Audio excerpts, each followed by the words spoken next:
Hey, welcome back, everybody, to the Patrick Carr Show. I got Ryan Groth here with me today, Sales Transformation Group. Listen, we all got to sell something. You got to sell yourself. You got to sell your company, product, service. This guy right here, man, he has transformed lives across the country. Thousands of people have rolled through his program, become more influential. They're able to sell more. They're more engaging. When you meet this guy, you'll understand exactly why. He's good looking. He speaks well. He's a freaking athlete. He's a family guy. He's running a successful business. Basically, he's everything that I want to be. This is Ryan Groth, everybody. Stick around for this one. What's up, man? What's up, Patrick? That was quite the intro. Thanks, man. You're good, man. You're good. You. You have built an incredible life. So, I mean, you're living out there in Hawaii, man. You're living the life that people say they want to get in business for, in my opinion, which I love about what you're doing.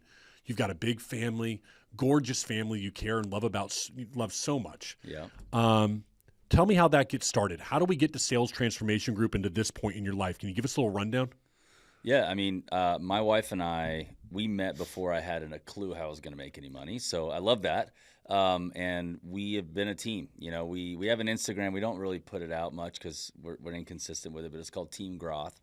And it's because we're a team. We team up. And she and I have shared vision. I'm the head of the house, so to speak, as a husband, but we're a team. And we work very closely together. And we're fortunate to have, thankfully, some great kids, and we're able to have a lot of kids.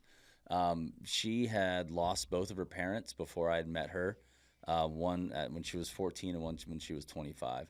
Wow. So whenever I met her, she was kind of like, single, awesome, but just coming out of losing her dad.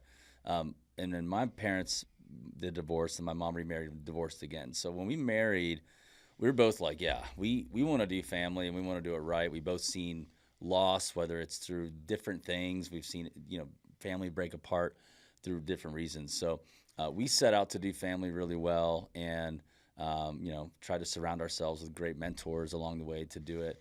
So I think that the foundation that the business is built on, that I started afterward, was built on this foundation of family and a desire to prosper in the family area of my life.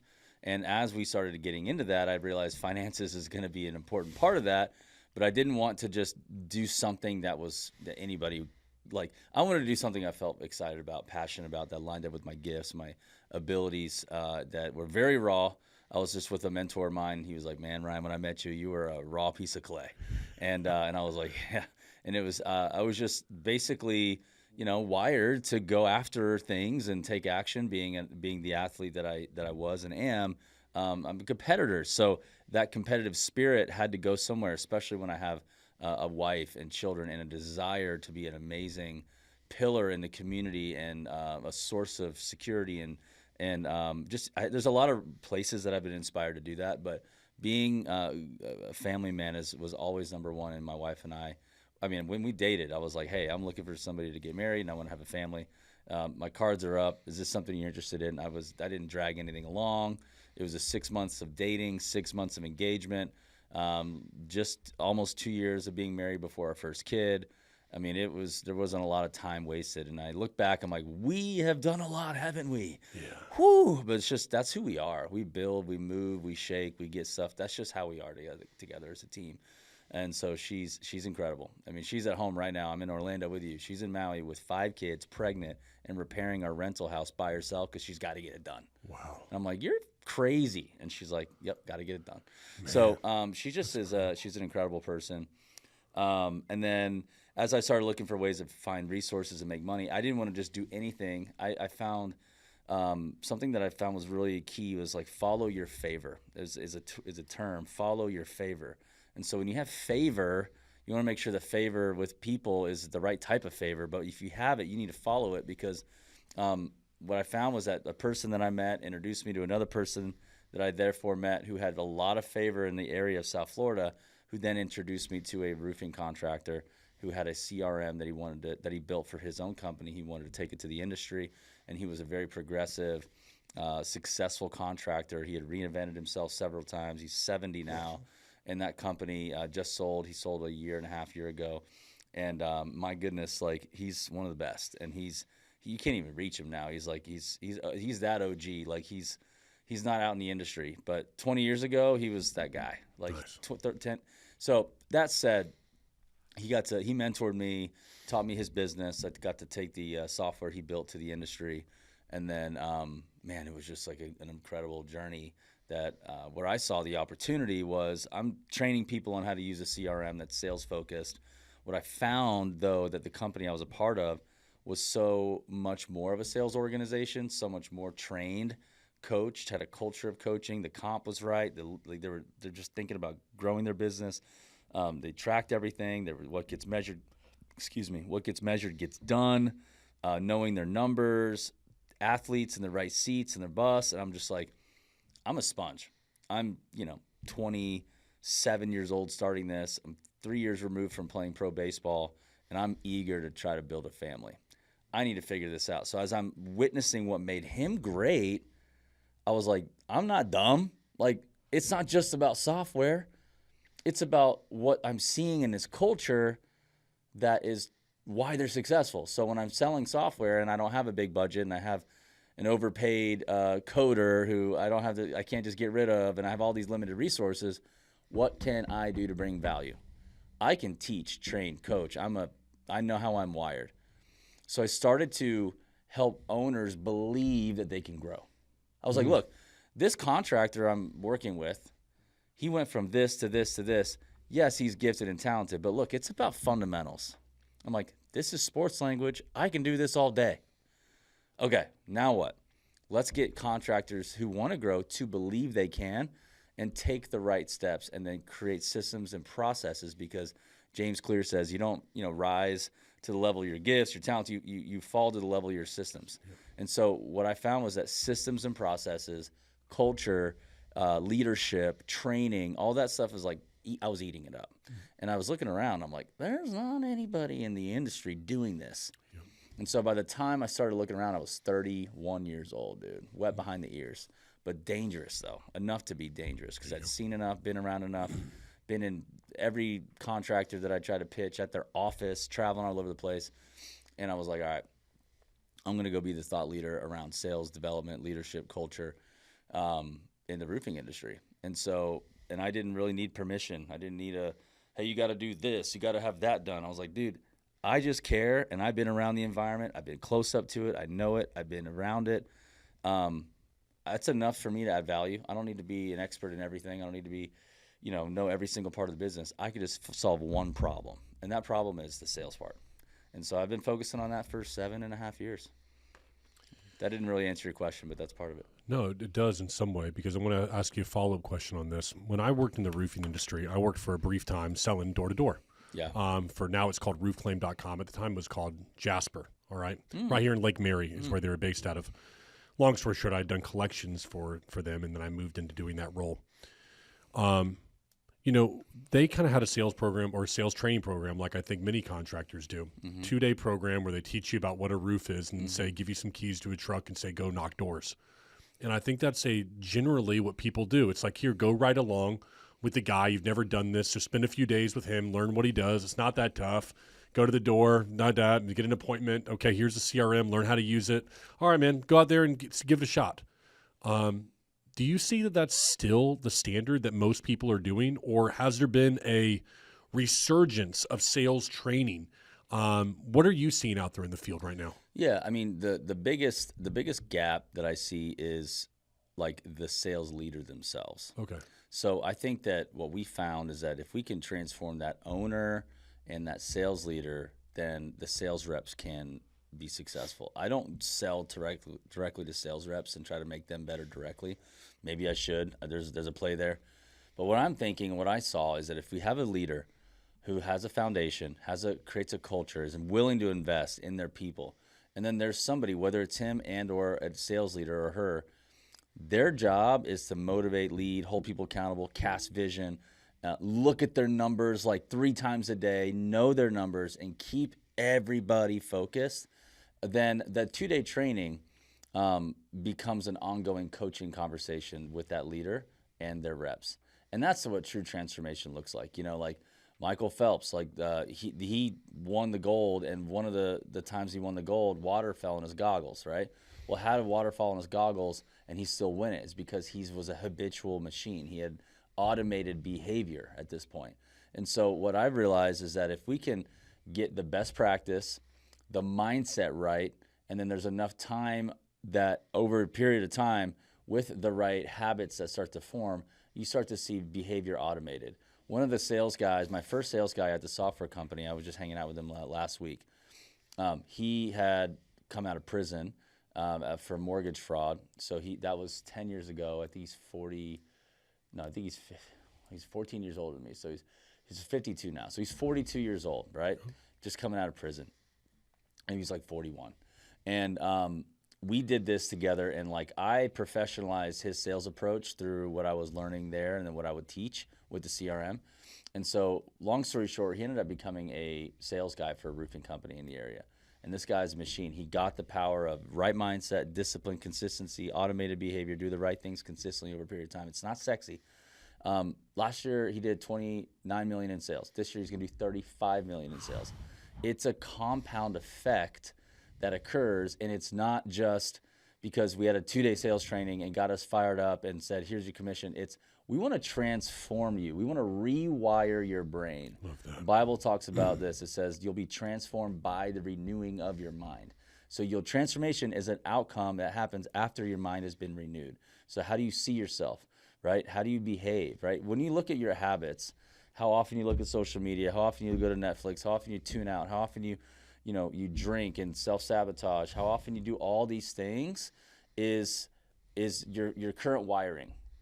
And so what does it look like to start to transform and create a different environment? I do believe that you can kind of co-create, with God what's possible. And it takes intentionality. It takes dying to yourself and all your fleshy ways and all the things you want to do and creating something more. So I'm very holistic in my approach. I'm not a sales trainer who's out of shape and then who doesn't have any good long-standing relationships with my family. Like I want to have all of these things checking well because I want to see the contracting space be a beacon of light in their local communities, and talented people don't say, I can't wait to get out of this town. They're like, no, I want to join a great organization because I can have a career, have a mortgage, a wife, and kids and family, because I think that's the answer to what the bigger problems are in life. I'm just trying to see that happen in our space. And the sales culture, the revenue generating component is a major part of our industry. It drives it forward, right? And so that's kind of some of the deep stuff I'm trying to do. It takes time. And man, is it not easy sometimes. But that's the type of work I'm trying to see happen. And so when I see a second generation roofer, the daughter, the son comes out of college, he's excited, or, hyped up on the future. The dad or the mom and the dad are empowering that leader, or that child is like, yes, I want to take this to the next level, build on the ceiling and make it my floor. But then they don't want to see they don't want to be like their parents who did this and this and that, but they do it better. And they do it right. And then they start to lead and create an environment where there's young people and technology and brand and everyone's sharp and professional and they do good for their community. I'm like, dude, what's better than that, man? Like, what's better than that? That's beautiful. It's amazing. So like, let's do that. So that's kind of the stuff we're really trying to work on. You can't get that done in a 2-day event. No. It's a rewiring of a culture, which takes some more work, which takes some Ryan Groth sometimes to come in and shake things up and spark everybody up for that, and that I'm not for everybody. There's guys that are like, dude, Ryan, you're that's too intangible for me, or I don't really care about that. Mm-hmm. But there's a lot of people that do care about those things, and they want that for their business. I have so many things I've written down right here, so I was just writing as you're doing. What you're really doing is you're solving the problem of the sales leader as opposed to the sales rep. That's a big part of my approach. That's not the only one. I love that. I love that. I think that is easy for someone to conceptualize. That's a big difference between you and some of these other programs that are out there right now. So look at your habits. It's your wiring. So that's what I want to talk. I have a question about you. Let's get kind of granular with this. Let's say you've got somebody out there, they're watching this right now. They're struggling with social media, pornography, drugs, alcohol. I call it dopamine hits. That's going to be things like your video games or your nicotine, the vape, whatever it might be. You're struggling with something that is taking away from where you could be as a leader right now. Mm-hmm. How do you start that conversation, Ryan, with that person? If they were sitting in front of you right now and they're like, man, I know I should not be drinking 4 nights a week, but man, I've been doing it. I know I got a problem. Or something. They're trying to make a transformation in their life in that habits. How do you start with them, brother? This is a great question. Yeah, I mean, I've dipped a can a day, of tobacco. I've done that. I've looked at pornography and jerked off, once or twice a day. I've done that many times for years. So I've had some addiction.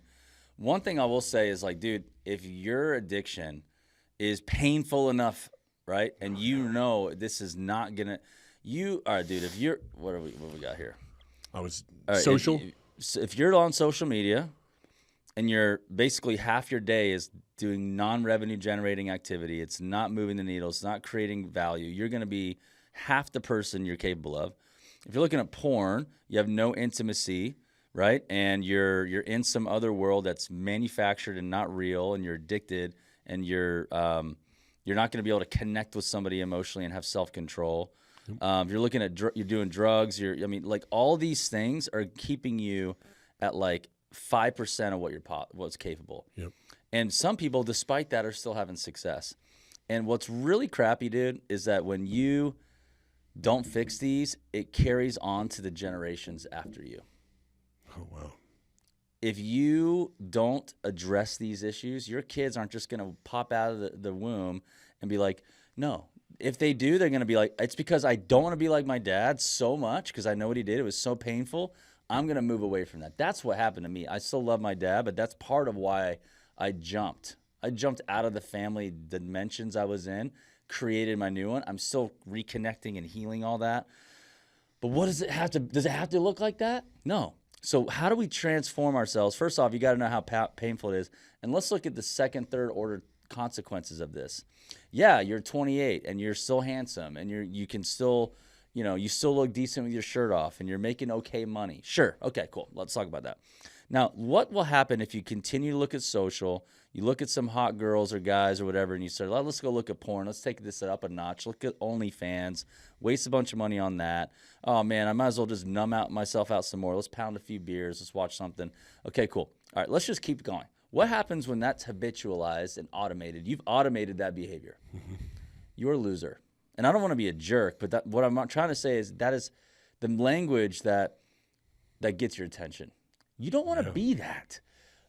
Last question is, would your kid look up to you and say, I want to be like my dad?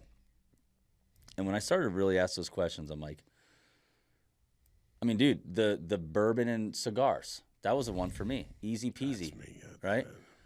I'm out there on my porch in my beautiful home overlooking the sunset with whiskey and a cigar, and my 9-year-old's walking out. And do I say, hey, come sit next to me? No, I don't do that. Why? I don't want him around it. So I say, hey, son, I'll be back in a few. Let's talk later. So my precious time with my son is now being compromised because I'm ashamed or I don't want him to do the same thing I'm doing. That's not going to work. Yeah. Not going to work. So what I would say is start with consequential thoughts of like, where does this go? And then you start to look at who do you want to become? Who is the version of you that you're like, bro, I want people at my funeral like tearing up about who I was for them. What's that going to look like? What's that going to look like when my kids talk about dad? What's it going to look like when my longest term employee talks about Ryan? What are they going to say about me? And then when I look at that, I'm like, hey, this person, I am not this person right now, and I have to start to transform, and I got to be honest with myself that I am far away. This is not good. Okay.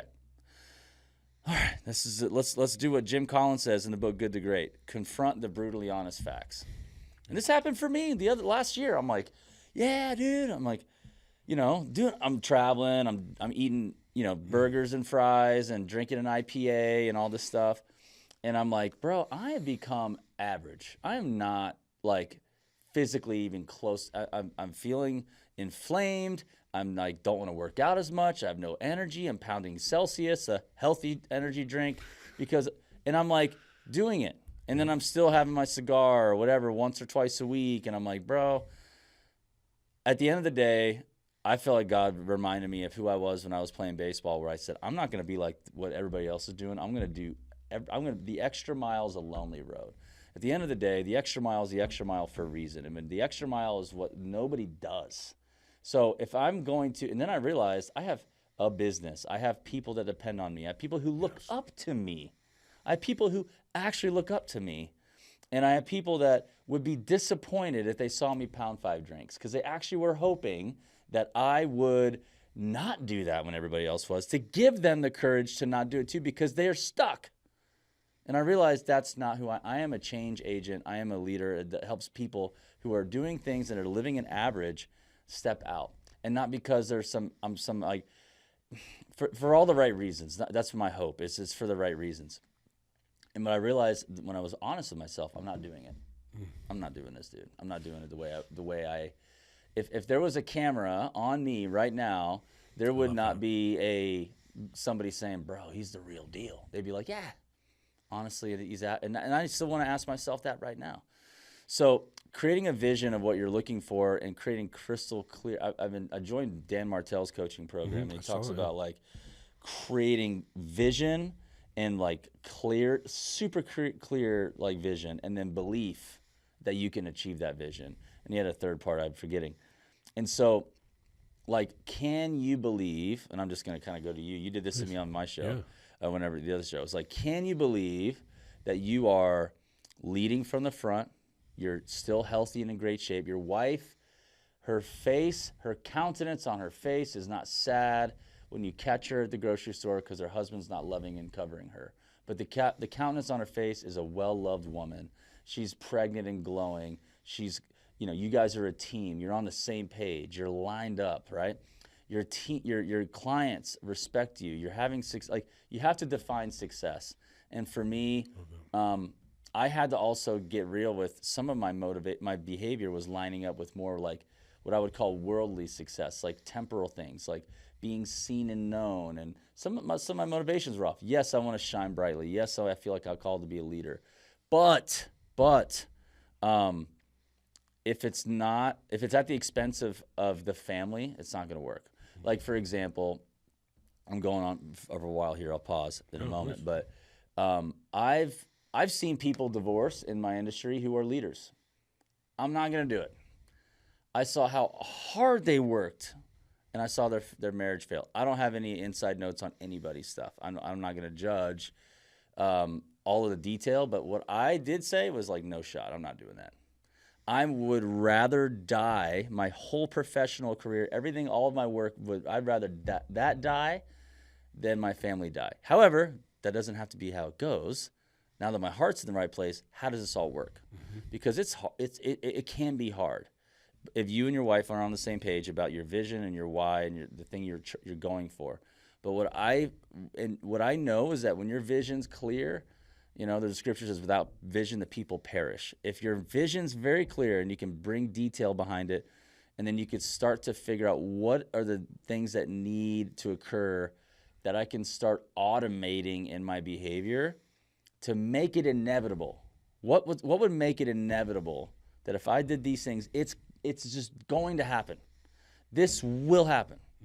And I think that we have to start with how bad the situation is, honest with our reality, and where we want to be. And you can't do all of it at once, but I could tell you winning's contagious, dude. If you could have a high say-do ratio and say, I said I'm going to hit my macros goals, and I do it. And I said I'm going to work out 7 days this week, 5 in the gym, 2 cardio, or 2 outside and break a sweat. I said it and I do it. Guess what? Your confidence goes up. You do it again, your confidence continues to go up. You do it again, and then you're like, I need to hit 125K in one-time revenue and 25K in recurring revenue for the rest of the year, and I need to know I need to do this many proposals and this many leads needs to happen. Okay. Oh, I said I could do that with my diet. I know I could do here. Ooh, I just did it. Look at that week. Boom. And you're like, and you start to see a compound effect. I said I know I can pay down this debt, and so I'm going to pay this debt down. Like, so these are just the things that I think that happen over time, that whenever you start to rewire your brain, you're like, look, I could just tell you this person who's on social all the time, doing drugs, smoking weed, porn, I can just tell you that is not who you're destined to be. Yeah. That's not who you're destined to be. And what your consequences are if you don't change is going to affect people and your children or your children's children. And you can change the trajectory of not only your life, but their life by you believing in a new vision. You can be an amazing husband, an amazing father, and run a great company and still stay in shape and have deep, loving relationships and have purpose and identity and be your best self every day and have relationships with God and all these different things. You can be that. But whatever you focus on, you empower. So if you're like, I want to be the most famous, well, that's what you'll do. We talked about this on my last podcast. I watched the Liver King thing, and he focused on wanting to be famous, and he was willing to compromise. And he did all kinds of stuff. He was a charlatan and all that. And you see his whole world blowing up, and now he's reevaluating everything. What if all of your vision was built on stuff that won't break, that you know is eternal, it's long lasting, and it's going to benefit everyone for a long time? What you saw when you met me was me being thoughtful and intentional for several years and trying to create automated behavior that will support those inevitable outcomes. And I'm still on a journey, and I still have a long way to go. But that's what I would say, dude. Like, you are not destined to be this person. You can be more. You can create that, and it's there's some really bad consequences, and there's behavior that you have to change, and you have to start with one thing. What if it's get up and drink water every day? Okay, start with that. Make it a habit. Make it a habit. Yep. Cool. What can you automate in your behavior that makes the things you're going for inevitable? And what I think what everybody should be going for is they feel super good in their own skin. They're very successful in generating revenue. They have a wonderful family. They have great health. They have great connection to their soul, their spirit. The relationships around them are thriving. I mean, that is what's possible for everybody. But you're going to have to do some work because, I had to do some work with my dad's stuff. I had to do the whole dad forgiveness thing and love my dad because I was if angry with him. If you're angry with your dad, and you didn't have his approval, and you're going to seek it out in all these other male figures, and you're going to have all these mentor relationships that are like, there's a lot there. You have to get to the point where you're working on filling where are those holes where you're trying to fill, and what is it going to? How can we fill them with the right things? And so that's a journey we're all on, right? We're all on that. But I just want to tell you that first is possible, and we have to believe that we can do it. As you're saying that, talking about transforming who you are, there's been something that's been on my mind, and then I'm going to ask you something about. Thank you, because I write my notes down. I don't best memory. I think one of the mistakes that people make when they're trying to make transformations, Ryan, is that, or transforming a part of their life, whether it be away from one of these things or to do something better or change a behavior in their life, is that they set goals that at the time they think are good, but they're unreasonable. Sure. Let me give you, if you want to go train to be, for a marathon and you haven't trained at all, you haven't been on a run in 2 years, probably not want to start with, I'm going to run 5 miles a day for the next month. Sure. Okay. You've got to make goals that are manageable and that you can obtain. And so I'd say this, I'd love to know what your thoughts are. And then I have a question for you. If you want to write a book, you don't have to write the whole book in a day. You don't even have to write a paragraph. Write one sentence. If you want to stop watching something, if you want to stop your time on porn or stop your time on, let's say, social media, be a better example, doesn't mean to stop altogether tomorrow. It just means, okay, you've got to take steps. Maybe it's 5 minutes less tomorrow that gets you moving towards your goal. Get some momentum going, I think there's something to be said for that. I think we make, the book is an example because I'm writing one right now. Write one sentence each morning, Patrick. I think that people far underestimate themselves, and oftentimes when I write one sentence, I'll write a paragraph. So you just bought some new shoes. They're super cool. Yeah, thanks. That was like $120, right? Yeah. Okay. So that's most people that were probably hearing this could go buy those things anytime they want, right? When I'm on the road, I like to get a massage, not those types of massages, but I like to get an actual 1 hour full body massage. It's $65 plus tip. I'm dropping $85. Cool. And I like it, especially when I'm traveling. It's a long flight from Hawaii. I've been working out. It's a nice to have thing. Don't need it, but I like it. Those are the types of decisions, or steak dinner or whatever it may be, that if you say, I am not just going to do whatever I want anytime I want, but when I write that first chapter, Yeah. I'm gonna get myself these shoes. I could buy them right now. You know what? I'm gonna save it. I'm gonna save it for that. And then it's like, oh, my wife wants to get some new patio furniture, and this is the one that she does. Like, okay, cool. Well, how about we do this? Why don't we agree that once we hit this credit card and knock it out, we'll do it. Yeah.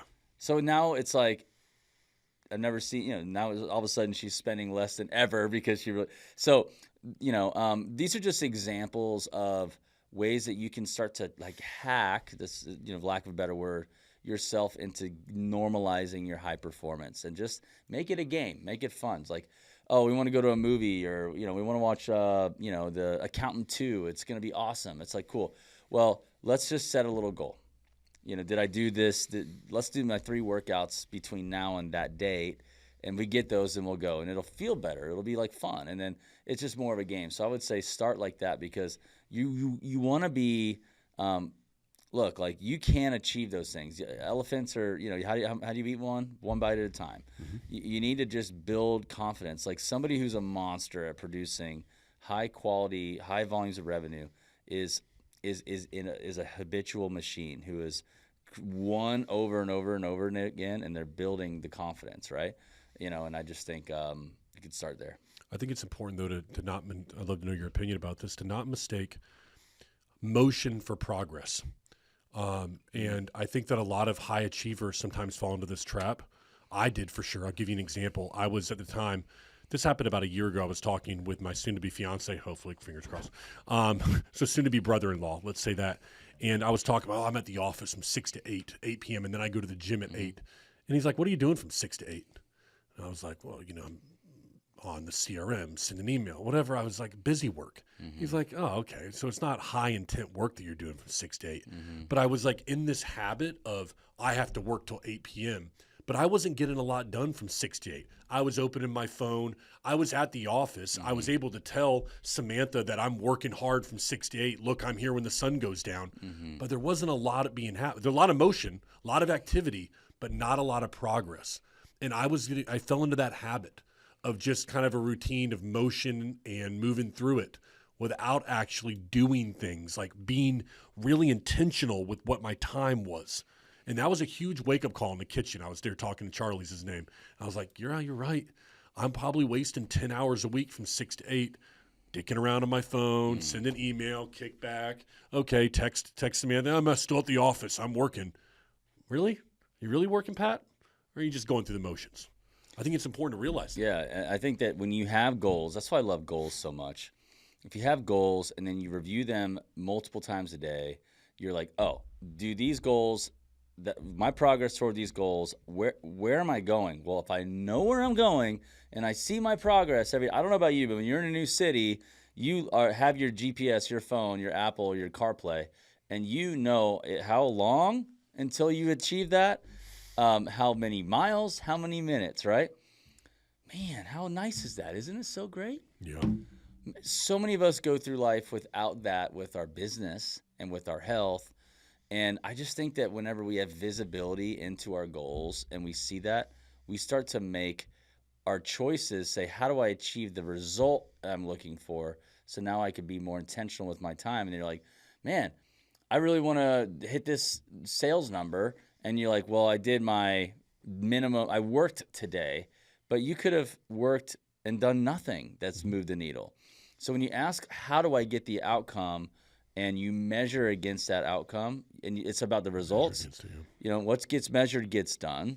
That's what's going to create the momentum, and then it starts to normalize the behavior that gets those outcomes. And I think we're all smart enough, we're all capable enough to figure out, if we have a goal and we know the outcome we're looking for, we can not only Google it, ChatGPT it. Yep. We can do anything now to get it, but who's going to not just have motion, but actually make progress? It's the outcomes that's measurable, and what gets measured gets done. And I think that I'm doing a whole refresh right now, even with my own CRM visibility. Mm-hmm. I don't like just results. I don't like just seeing results. I want to know the things that move the needle to get the results, and I want to know it every single day.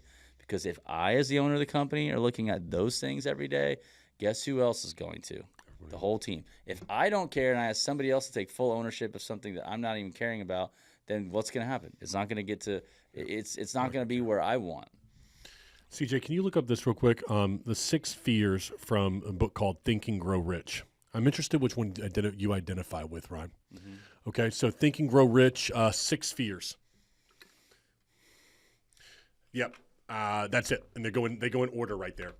So this guy says basically there are 6 fears that motivate us, right? And that's the order of, I guess, the order of relevance or the order of how prevalent they are in society. So number 1, the fear is fear of poverty. That people motivates them is the fear of poverty. Number 2, fear of criticism. Number 3, fear of ill health, not being healthy. Number 4, the fear of loss of love. Number 5, the fear of old age. And number 6, the fear of death. I'm interested from your perspective. What do you think has motivated you the most in your life as you look at that list? Do you can you take a guess?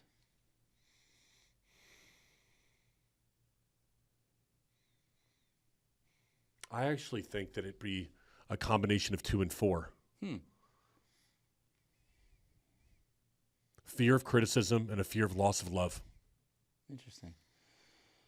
What do you think it is? I was thinking maybe 1 or 2.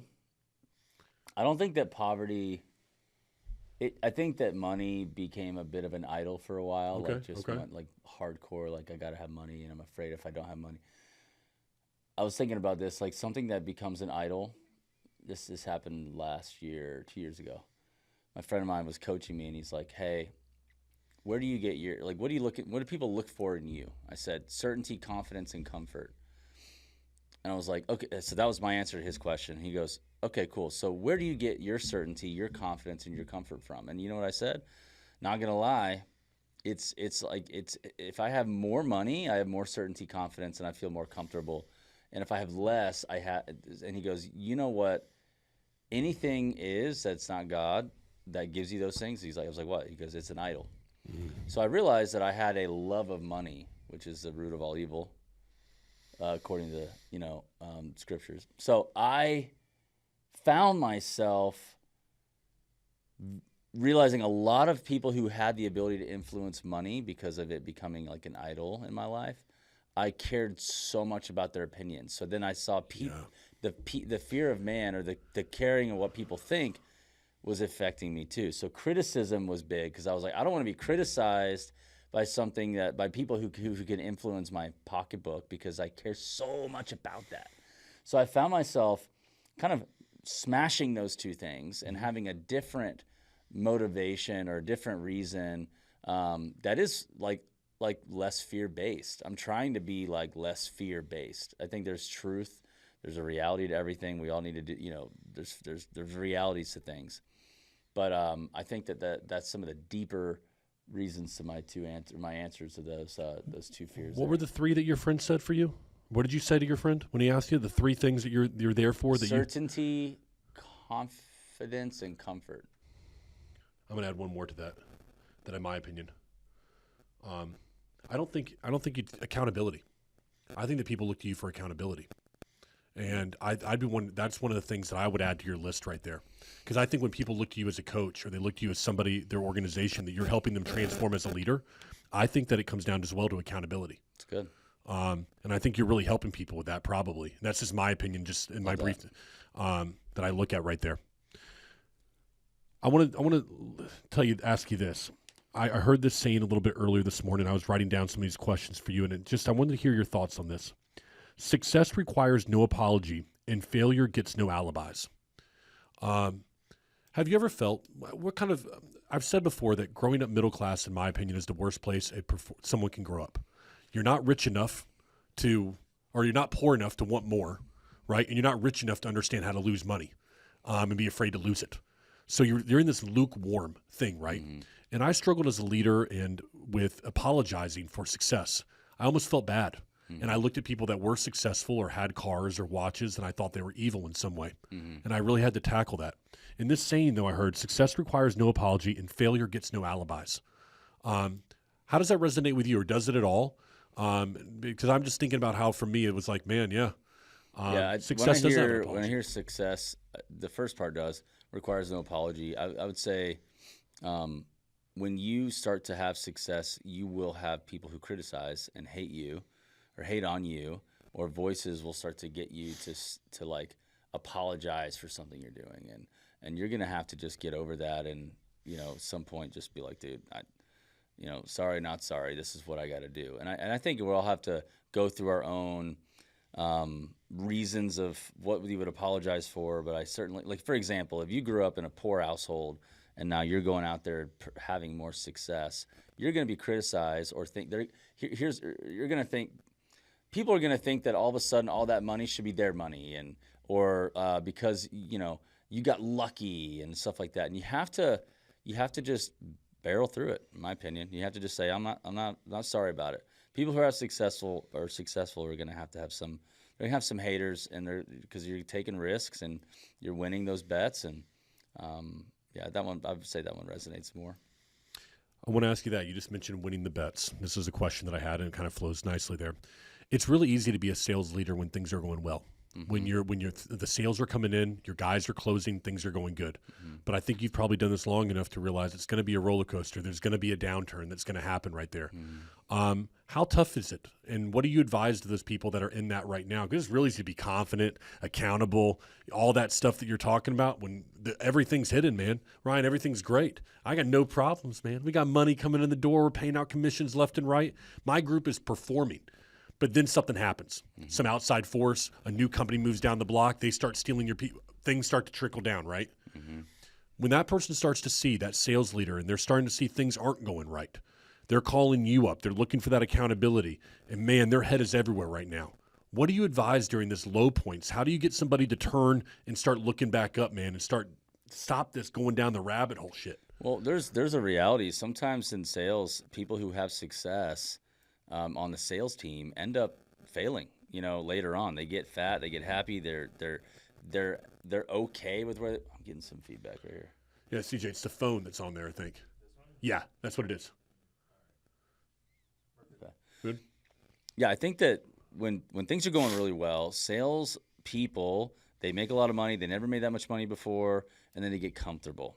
Sales leaders have to see when those behaviors start to change, and if they're staying on track with what got them there. And if they're not, are they willing to make some tough decisions to release people who aren't exhibiting what the company needs them to exhibit for them to have success? And I think that happens. Like, compensation plans need to change. Like, you have to adjust. And I think that we start with, instead of saying, oh, everything's bad. Okay, let's isolate and let's look at the real problem. And let's look at the real constraint. Oh, the real problem is this one guy is no longer even close to what he was doing because why? Why? I wonder what that is. I stopped looking at his behavior. I thought he was automatic. I thought he was just going to kill the game. He got a great year last year. I stopped focusing on him and focusing on these other people. And so now the coach is let their eye off the ball. And so I think that a lot of times these contractors or sales leaders, they hold on to people that they believe in too long and they're not result-based. And that creates a lackadaisical environment, which is the real problem in sales. Yes. It's at the end of the day, it's volume, it's activity, it's behaviors, it's that dopamine hit of winning and success. And when a sales leader has success and they get in great shape in their business and they're winning, and then things are hard, a lot of times it's actually the activity and the culture and the focus dropped. It's not even just like marketing conditions. However, when you look at that, you got to look and say, hey, do we need to downsize? Do we need to trim the fat? And then do we build back up? And so it could be a lot of different variations, but we got to identify the constraint. And like most of the time, it's staring them right in the face. Ain't that the truth? Resonates with me. I'm thinking about right now. And by the time this comes out, it'll already happened. But there's an employee that we hired next week that I'm terminating on Tuesday when he comes back.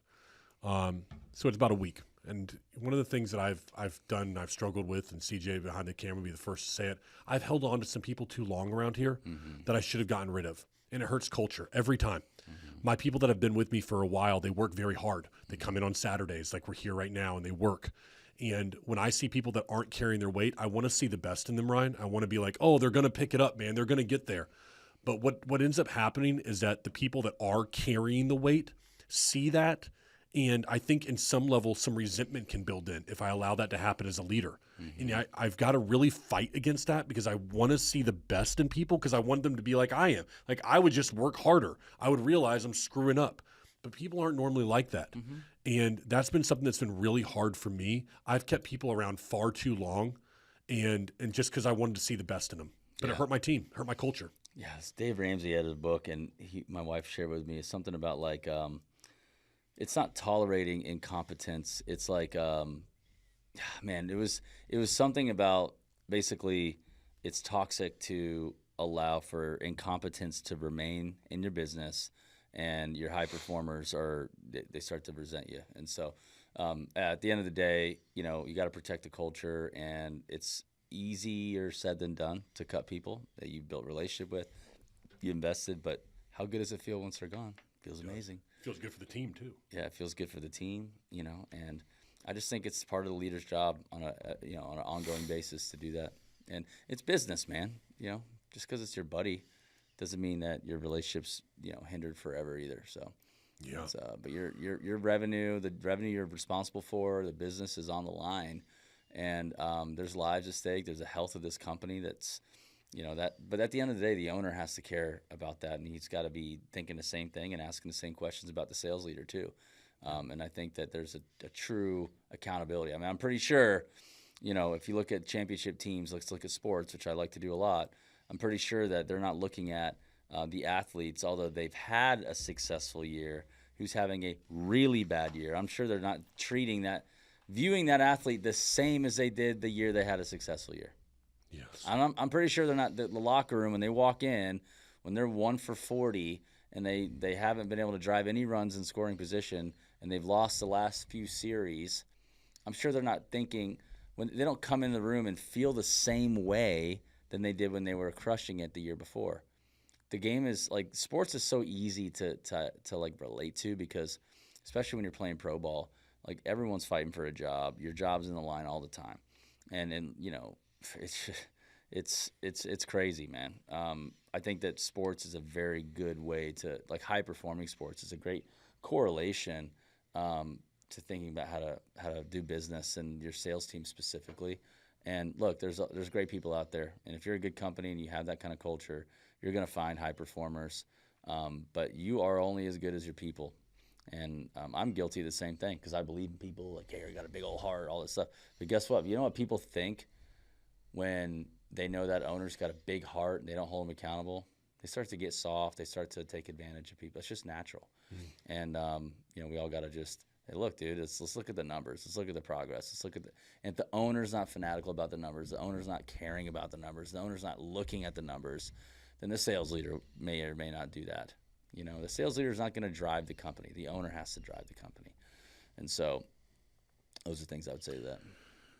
One of the things I've had to guard against, I've got a few other questions for you. I know we've got about 10 minutes here. So one of the things I've had to personally guard against, and I'd love to hear your opinion about how you see this manifest itself in the companies that you work with, is guarding against when I say something in my head like, I shouldn't have to do this, or this isn't my job. Like when I start to say these things in my head, I look at them as a really negative thing. Taking out the trash is a big one around here right now. One of our guys got a promotion because I saw him taking out the trash all the time, and I really felt like, among other things, I think it said a lot about his character. He was doing these little things without having to be asked. And sometimes I have to fight against this complacency that sets into my head when I'm like, I shouldn't have to do this at this point. It's 4 years into this company. I shouldn't have to set up cameras. You know what? I should be somebody else doing that for me at this time. And I have to fight against that. Yeah, you should. And I really do. And I think that people start to I think then it manifests itself in other ways, how you treat your clients. You know, when there's a small problem, well, I shouldn't have to deal with a small problem now because, you know, I should be dealing with bigger problems and bigger clients. And that's where we should be. Should, but you're not. And one of the things that I've really had to get real with myself about is you're not there, Patrick. You're not a $10 million media company or $20 million. You are where you are, as you say. I love that. And I do have to deal with that problem right now because that's where we're at currently. That's the reality where I'm at right now. I was just listening to a Dan Martell book, Buy Back Your Time. He talked about transformational leadership. And he said, instead of be like, hey, CJ, I need you to set up the cameras, right? He says, don't tell them what to do. Tell them what needs to be done. So, for example, be like, hey, CJ, I need every time we have a podcast, I need every time the cameras to be completely set up and ready to go 15 minutes before the start time of the podcast. On every time, just to be compliant with our expectations. So the outcome is he'll figure out when to get there. He'll figure out when to, who needs to do the setting up of the camera. But then you're coaching them on an outcome versus something to do. Like, so that's I think that's something I can get better at. And it sounds like what, that's a good word for you is coach the outcome. Like, okay, instead of you saying, hey, I need you to do this. It's like, I need you to make sure this email is spell checked. I want to make sure this email is like good. Instead, it's like, hey, specifically Jordan, who's on my team.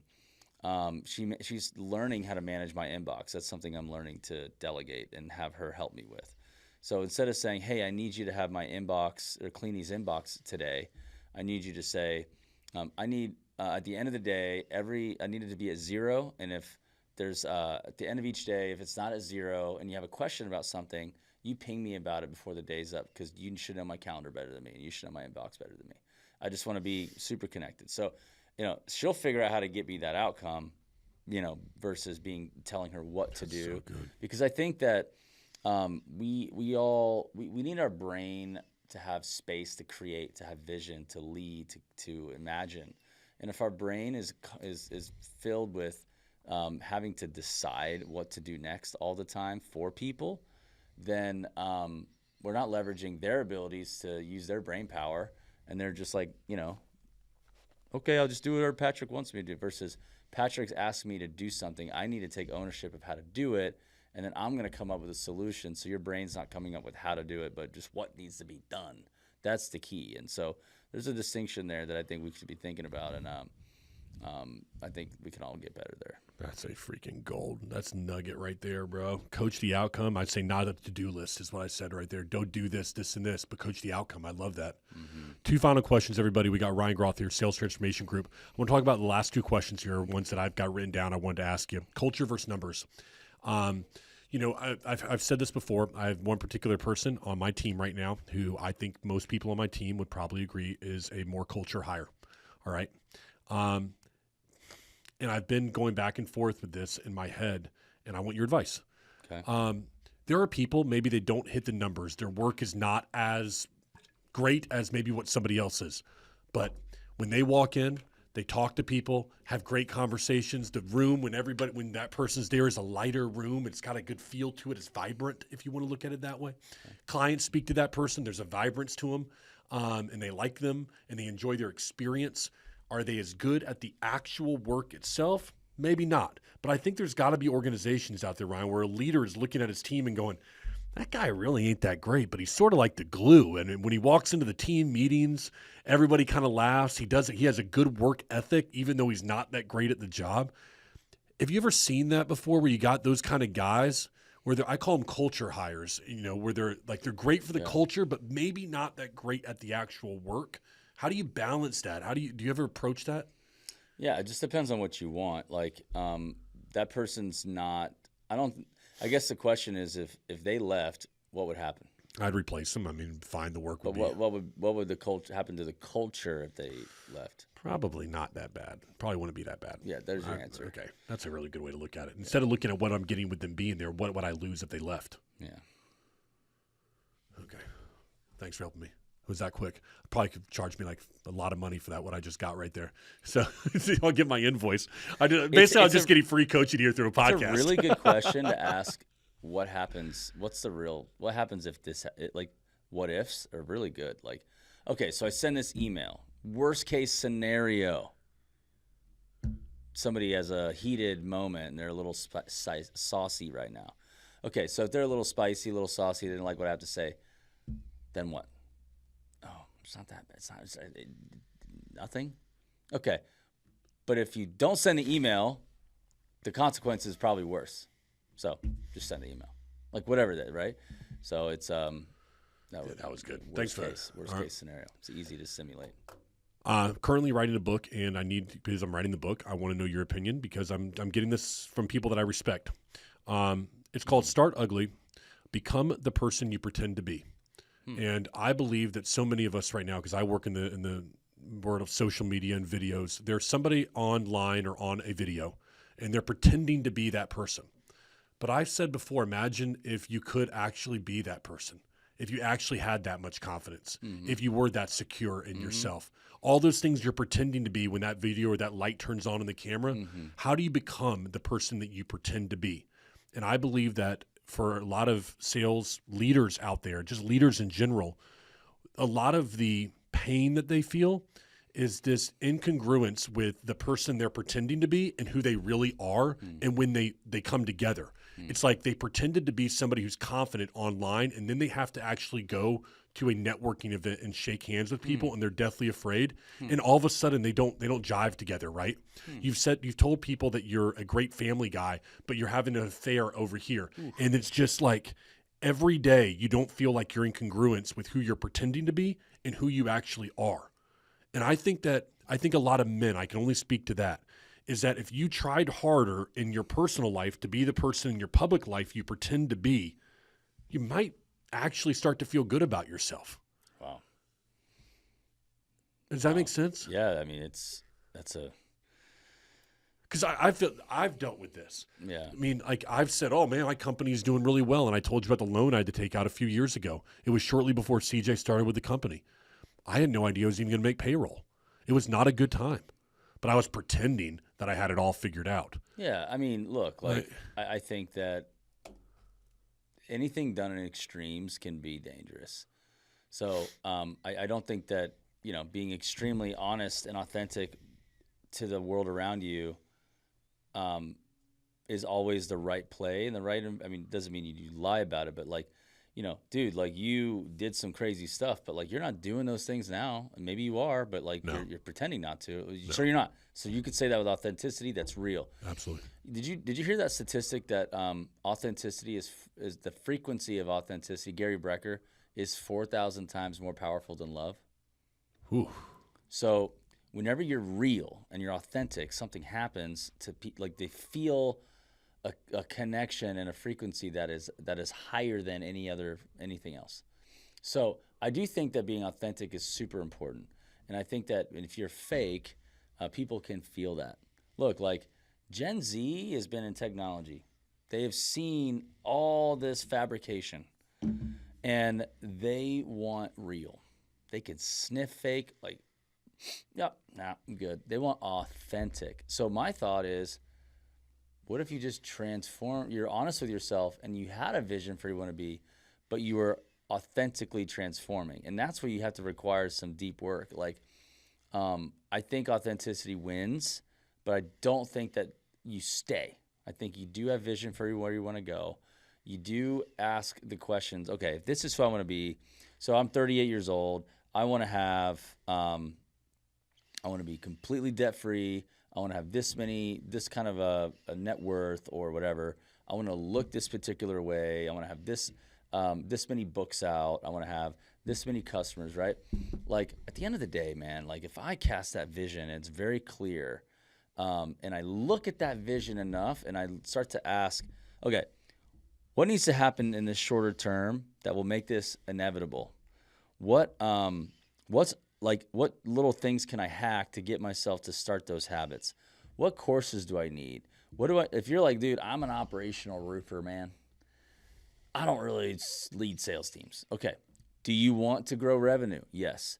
Do you think that sales process, sales coaching, sales leadership coaching, and building a sales team is going to get you there? Yes. Do you have those things now? No. What would you say is your shopping cart list of things that need to happen that will make that inevitable? Mm-hmm. Okay. Maybe I gotta, okay. Well, if your goal is this much money, that course sounds expensive. Okay. So you're saying that getting to this goal isn't worth it? Yep. Then that means you don't really want to do the work. You're not Absolutely. that committed. So I think that you got to be honest with yourself, but you also have to have a clear vision of where you want to be. And I do think that you can get in trouble by having an extreme. And I don't like working with people who are not who they really say they are. Their say-do ratio isn't very good. And I'm sure people look at me right now watching this.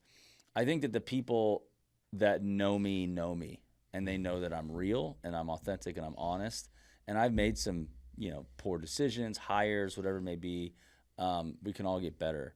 But what I want to say is, like, authenticity is real, and it'll penetrate a heart and stay there it will versus it won't. I mean, you've been around people, you're like, you just smell them, and you're like, something about that guy or girl. Yeah. Something about that.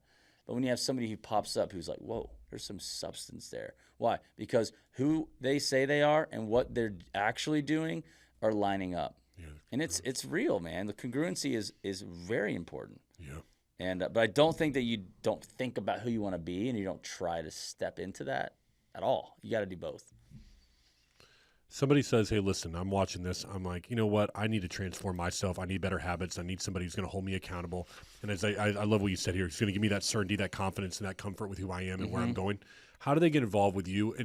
And honestly, is that even possible now? Like, do they get time with you when they join your program at a certain level, I'm assuming? Because, I mean, I got to wonder, if I wanted to join, do I get time with you? Which I'm sure people would want to buy into you. Great question. I know I'm just going to be authentic here. Please. I've had my business for 7.5 years. The first 3, I did everything. I sold people into it. I was the front. I spoke at marketing. I was at the events. I was in the ads. I was on the coaching calls. I did the kickoffs. Conferences. Whatever. I did my own conferences, which is very intense. But then in the desire to empower and promote people and build an organization, I have not been on a group coaching call more than once, just like once, in the last 4 years. Wow. I've delegated everything. So people don't even freaking get to see me unless I'm at a conference speaking. And I'm like over here like kind of like bored, honestly. I'm like, this is bad. So I literally, as of next week at the time of recording this, have now made Thursdays my coaching day for my group coaching. All right. So at 11 Eastern, I have what's called the boardroom. It's owners only coaching, where only owners are on that call. And I'm going to leave that. I'm actually going to let that be free for a while, and then I'm probably going to close it up. So that's brand new. Shorten that one. And then that's on our school community. Go to Sales Athlete Academy and look up our school community. You can pop on that. And then at 1 Eastern is our commercial sales coaching call. So I'm going to be coaching our commercial sales reps that are in our paid program who are wanting to get better at selling. Whether, it's a lot different than residential. I break it down. I have a whole, I can read a sales guy and then just coach them up. And I'll do that. I'll do some role playing. I'll do some frameworks. I'll do some accountability. I'll coach them. I'll ask them questions. I'll dig in. And then at 3 Eastern is our residential, more like in the home sale, retail type of sale. It's not, we have a Roof Warrior coaching call. I don't do that one. Yeah. Roof Warrior is our door-to-door roofing sales training. I have other people do that one.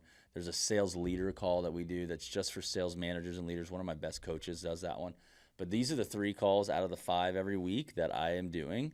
So if you do join us or in our paid program, your sales reps can interact with me, and I will coach them, motivate them, hold them accountable, help them stay on course, stay on track. And then we have a bunch of courses, and then we do in-person with our trainers. They go on site and do virtual one-on-ones. I don't do those. I might get back into that later for a higher price or something. Yeah. But I kind of like to leverage groups and stuff like that for those types of things. So. Yeah, you can find me on that 11 a.m. call for sure. I'll be getting in on that. Awesome. So I love it, man. We'll put all of your information across the bottom right here. CJ, who's ever editing this, we'll put it across the bottom so people know how to get in touch with you. Awesome. Man, thank you very much for making your time when you're over here in Orlando. Yeah. Come by here. Everybody, it's a Saturday. So this guy is literally working on a Saturday. We've got you doing your thing. So thank you for making the time today and making this for me. I want to say this again. It's a real honor to be able to sit down from you. You've motivated me. And from the first time I saw you there at that conference, brother, I've had an immense amount of respect for you. Thank you. And all the best to you and your family. If there's anything me or my team can do to help Sales Transformation Group, you or your family, we're here for you. Thank you. Thanks, buddy. I appreciate it. Thanks, everybody. Till next time.